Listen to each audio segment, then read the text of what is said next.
Looks like you've managed to make your way into the Menagerie of Mysteries. I'm Dr. Dave Scorpionblood, and I am just pleased as punch to see you. Well, you're the patient, I'm the podcast. Let's get to it. Politics is as much about what you do as what you don't do. Sometimes the best thing to do is nothing, and that's what this story is about. Let's join a friend of mine for a tale of government inaction in action. This story is called The Jupiter Group.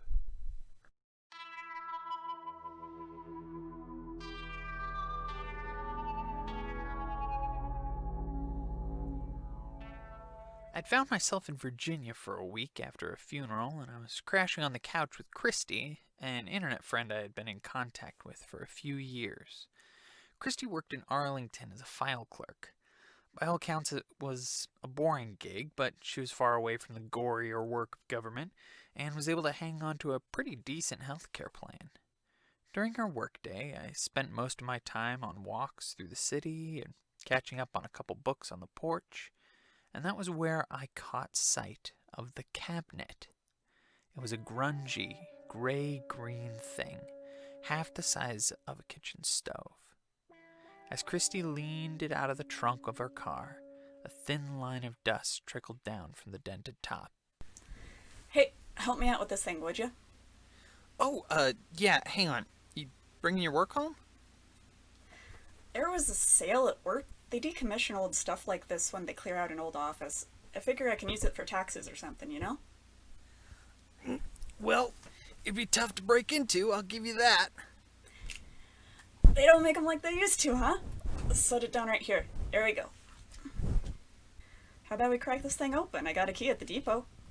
Sure. Hang on, I'll grab us a couple beers. Ooh, this is exciting. What is this? There's files in here. So what? There shouldn't be anything in here. This stuff all gets decommissioned. Oh my god.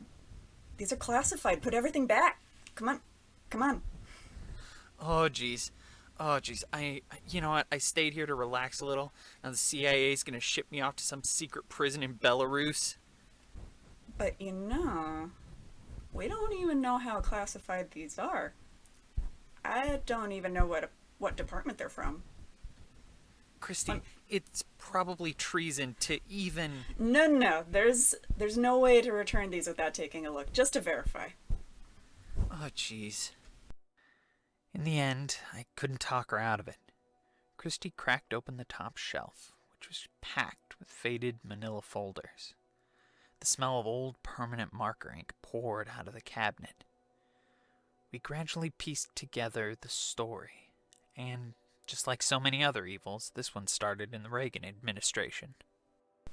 June 1987. The following is a report on ongoing American efforts to weaponize the forces of the occult. In 1986, a team consisting of military defense experts, physicists, and 3 independent contractors was assembled by Joan Quigley, chief astrologer to First Lady Nancy Reagan, with the purpose of establishing contact with non-human supernatural entities. The first American incantations and rituals have been spoils of the ongoing Cold War. Soviet efforts to use the supernatural have been optimistic at best. There is evidence and copious data, but all attempts to utilize it in the field have resulted in nothing but dead technicians. The effort to weaponize demonic entities has continued up until this time with minimal funding, but recent rumors of successful Russian telepathy experiments have breathed new life into the U.S. program, now codenamed the Jupiter Group. It is not within the purview of this report to go into the demonic rituals attempted or their costs. Results were similar to those of the Russians. The cost of acquiring texts and equipment was high, and the human toll of the experiments was beginning to lower morale. After months of grim sacrifices, hasty banishments, and covert burials, Mrs. Quigley had a novel idea. Instead of courting the same alliance as the Russians, the team should turn its focus upwards. So the Jupiter Group made its first efforts to contact heaven rather than hell. When the first attempts at Enochian or angel magic proved ineffective, the team tried a more creative approach. Notably, one Ivy League scientist, who shall remain unnamed for purposes of this report, attempted the first contact by literally upending a classic demonic ritual with the altar and implements bolted to the ceiling of the test facility. The physicist also used a pneumatic pump with a foot pedal to squirt holy water up onto the altar as a possible opposite to virgin blood. Reports suggest that this succeeded only in causing minor water damage to the site. After a year of trial and error, a combination of photovoltaic cells and radio signal manipulation has succeeded in increasing the telepathic range of the most effective rituals, and we are confident that first contact is imminent. Can you believe this? No. No, I can't. The U.S. government was trying to talk to God. This is like Indiana Jones. Oh, God. Oh, God. They're going to put me in a secret prison, and they're going to feed me to demons.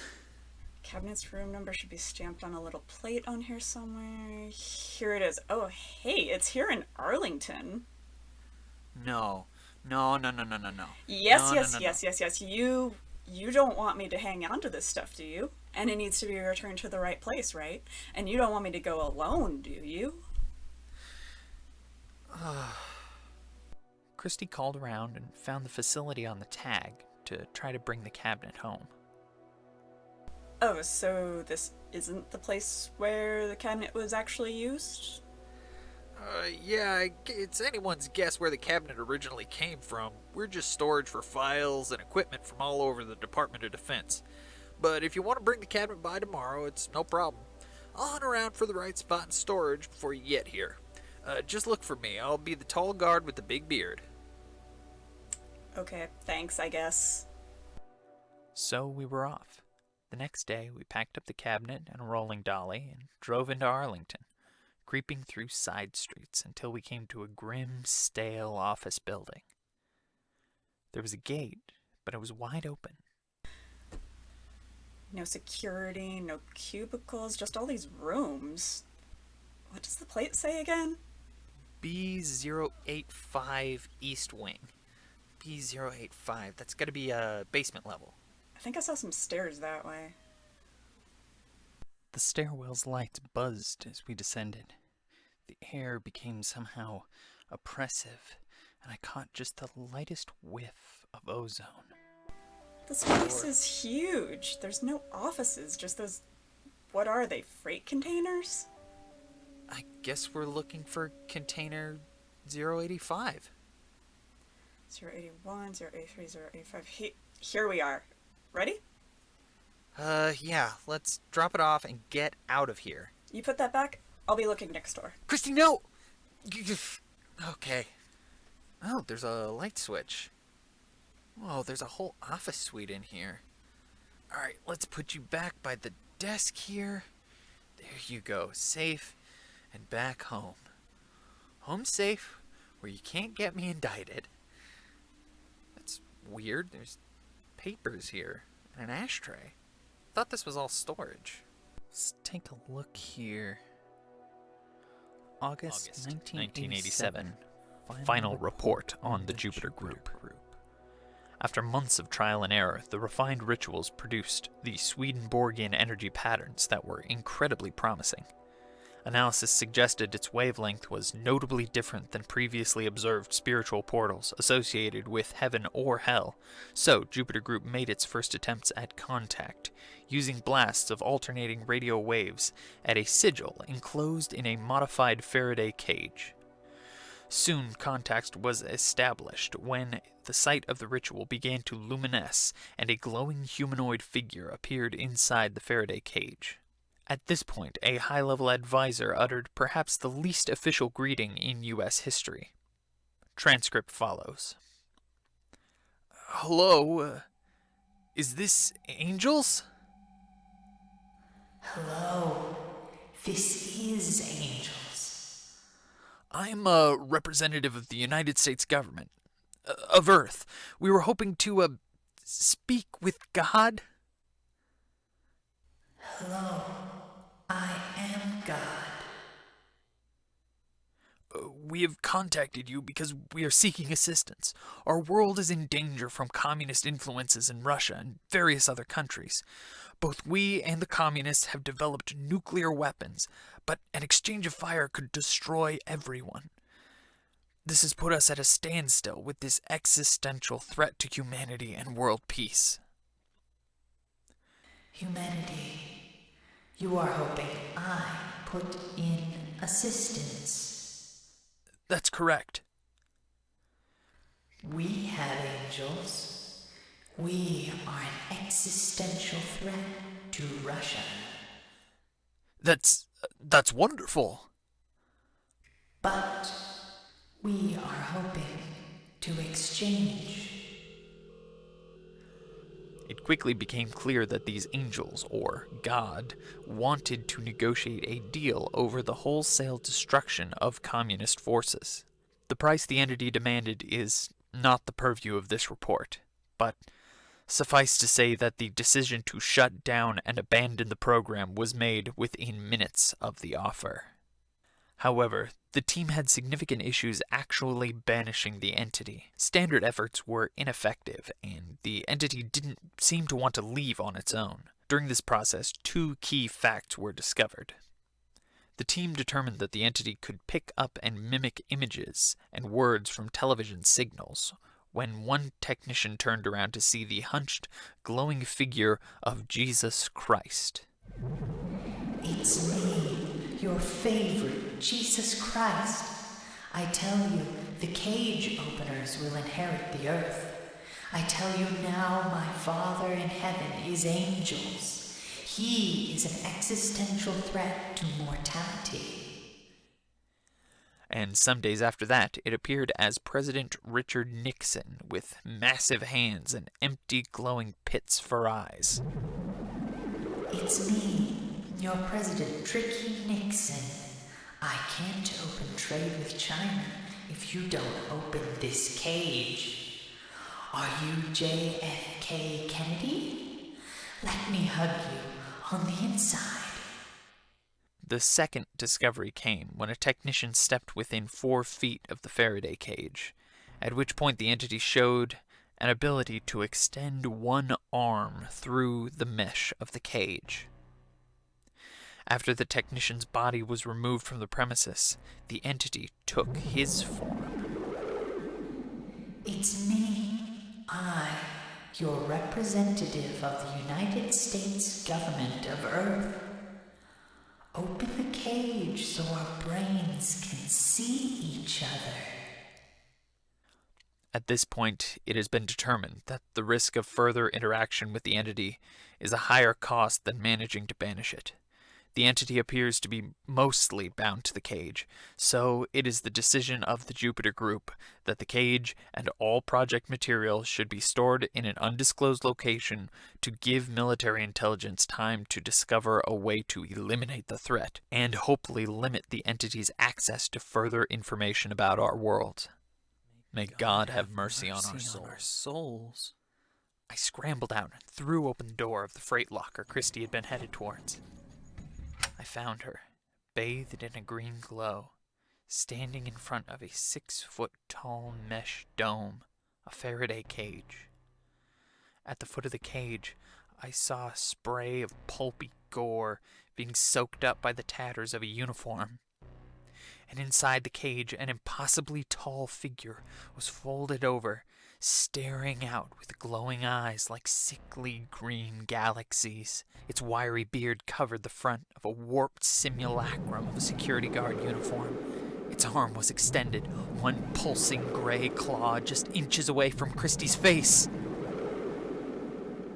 Lapse of time operates to terminate an offer which the intended recipient does not respond to it within a reasonable time. The negotiation has ended due to inaction on behalf of the targeted party.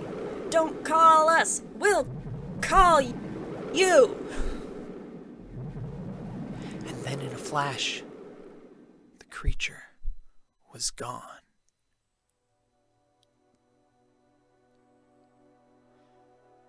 Friends, there is an important lesson to take away from this story. And that is the importance of civil servants.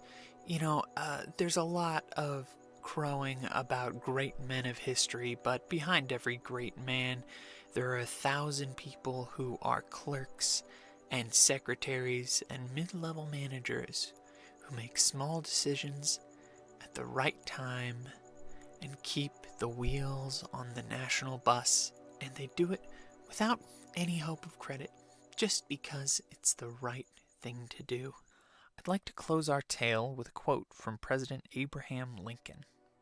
"Though passion may have strained, it must not break our bonds of affection. The mystic chords of memory will swell when again touched, as surely they will be, by the better angels of our nature."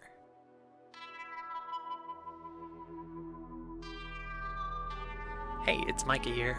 Thank you so much for listening to this episode. Our guest voice this week was Sasha Palmer. Sasha is a fantastic illustrator. They once painted 2 watercolors of my cats in little outfits. It's great.